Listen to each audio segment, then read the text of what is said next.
I would like to invite Mr.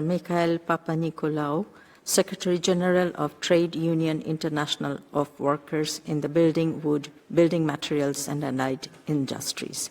You have the floor.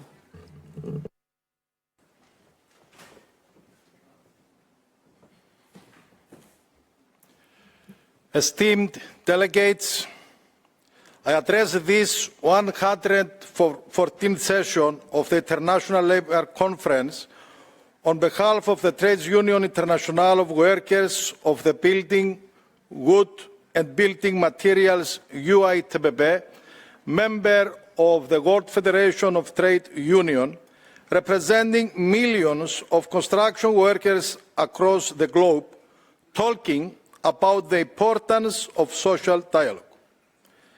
Can there ever be effective social dialogue without a strong trade union movement?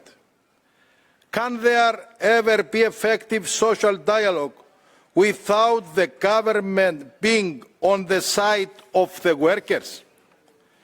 It is our view that social dialogue is not just a formality or an idea which sounds good on paper. It is the basis of decent work and the fundamental mechanism for building more just societies. In the construction sector, which builds the infrastructure of our world today, honest social dialogue between governments, employers and workers can mean the difference between life and death, dignity and exploitation. Construction remains one of the most dangerous industries worldwide.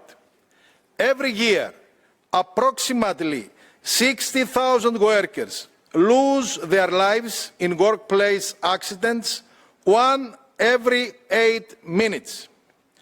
False exposure to hazardous materials such as asbestos, heavy physical strain and extreme weather conditions continue to claim thousands of lives and ruin countless families. These tragedies are not inevitable. They are the result of choices that prioritize profit margins over human lives. It is very well known that the rights of the workers, especially in the construction sector, are under attack worldwide, which underlines the importance of social dialogue even more.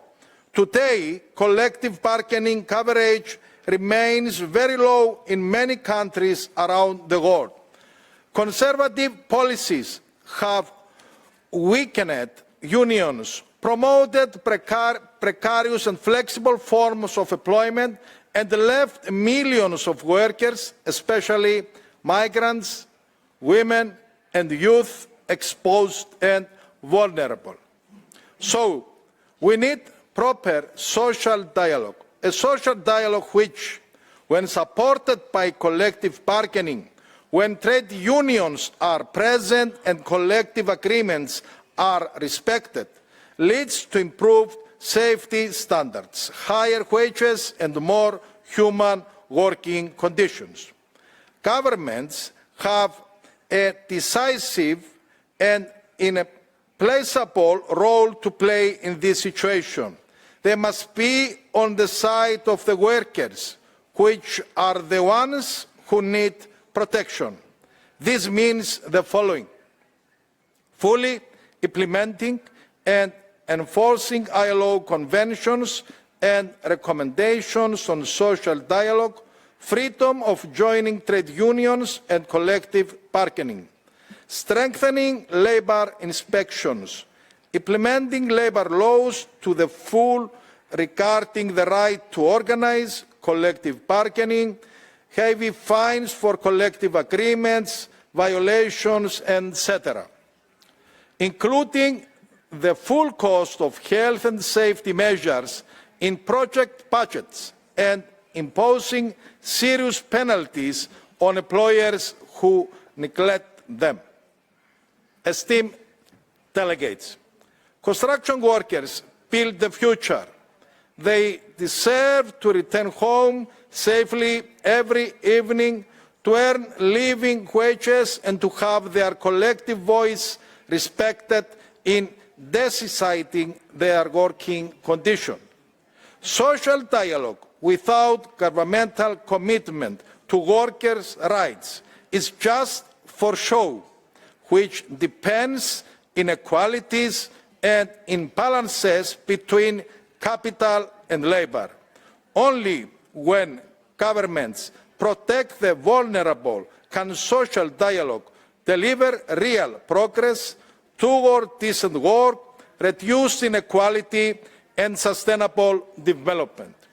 For UITBB, the choice before us is clear. Either we strengthen social dialogue and the regulatory role of the state in favour of workers, or we continue down a path that deepens exploitation. Thank you.